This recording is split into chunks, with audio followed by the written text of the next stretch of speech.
The clip spread across social media within hours, drawing millions of views and igniting another round of debate about media credibility, celebrity narratives, and public trust. In a sharply worded segment, Megyn Kelly delivered a blistering critique of Meghan Markle, zeroing in on what she described as performative emotion and calculated vulnerability. The moment quickly became a flashpoint, not because of a new revelation, but because it reopened a familiar question that has followed the Duchess for years: when cameras are rolling, are the tears real, or are they rehearsed? If you found this report insightful, take a moment to reflect on how celebrity culture shapes health trends and why responsible conversation matters. Please hit the like button, subscribe to the channel, and turn on the notification bell for more in-depth coverage that goes beyond the headlines and keeps you informed as these stories continue to unfold. Share this video, leave your thoughts in the comments section. The comments came during a broader discussion about celebrity interviews and the role emotion plays in shaping public opinion. Kelly, a veteran broadcaster known for her direct style, framed her argument around patterns she says viewers have seen repeatedly.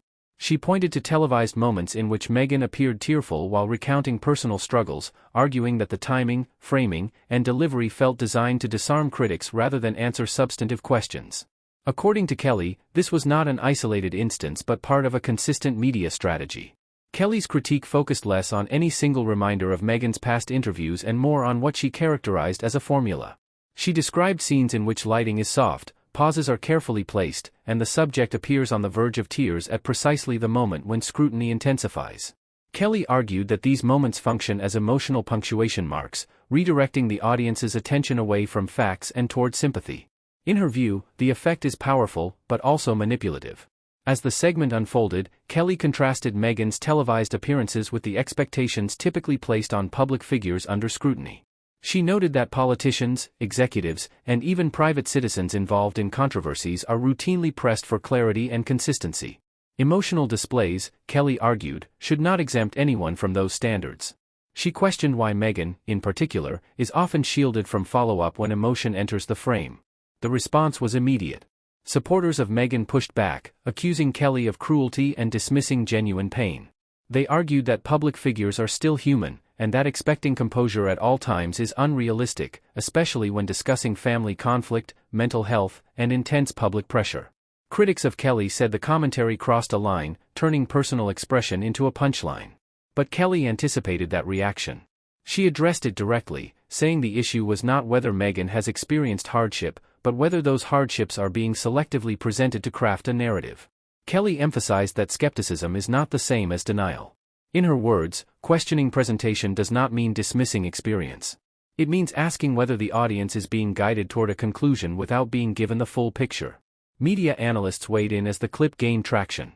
Some noted that emotional storytelling has become a dominant currency in modern media, particularly in long-form interviews and streaming specials. Tears, pauses, and personal confession often translate into headlines and viral clips. From that perspective, Kelly's critique tapped into a broader fatigue among viewers who feel overwhelmed by curated vulnerability. Others pointed out that Megyn's media presence has always existed at the intersection of celebrity culture and royal tradition, two worlds with very different expectations. The British royal family has historically valued restraint and understatement, while American media often rewards openness and emotional transparency. Megyn's style, they argued, reflects the latter, and clashes with audiences conditioned by the former. Kelly, however, framed the issue as one of accountability. She argued that when emotion becomes a shield, it can prevent meaningful scrutiny. In the segment, she referenced instances where serious claims were made, followed by emotional responses that shifted the conversation away from verification and toward feelings. Kelly suggested that this dynamic leaves unanswered questions lingering in the background. The phrase that resonated most with viewers was Kelly's assertion that real tears don't need a camera angle. That line circulated widely, clipped and shared across platforms. Supporters of Kelly praised it as a succinct summary of their skepticism, while critics called it dismissive and unfair. Regardless of interpretation, it underscored the central tension: how to distinguish authenticity from performance in an age where nearly every public moment is mediated. The discussion also reignited debate about Oprah Winfrey's interview with Meghan and Prince Harry, a moment many consider pivotal. Kelly referenced that interview as an example of what she sees as soft questioning paired with emotional narrative. She argued that the lack of immediate follow-up allowed claims to stand largely unchallenged in the moment, shaping public perception before verification could occur. From a news perspective, the story is less about who is right and more about why the reaction was so intense. Meghan Markle remains one of the most polarizing figures in global media. Every comment about her becomes a proxy for larger cultural arguments about race, gender, power, and the press. Kelly's segment did not create those divisions, but it undeniably poured fuel on them. Public opinion remains deeply split. Some viewers say Kelly voiced what they have felt but hesitated to say, that repeated emotional displays feel rehearsed and strategic. Others see Kelly's commentary as emblematic of a media environment that polices women's emotions while demanding vulnerability at the same time. The same tears that are criticized as fake by some are defended as brave by others. What is clear is that emotional credibility has become a battleground.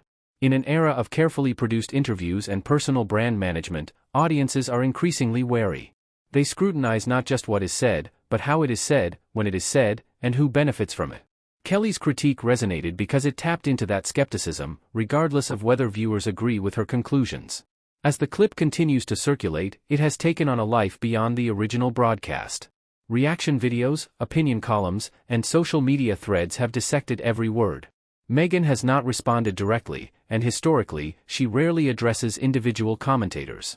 That silence, too, has been interpreted in multiple ways, as strategic restraint by some and avoidance by others.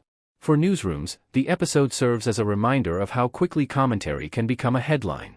A single segment, framed as opinion, can dominate the news cycle when it involves figures as prominent as Kelly and Markle.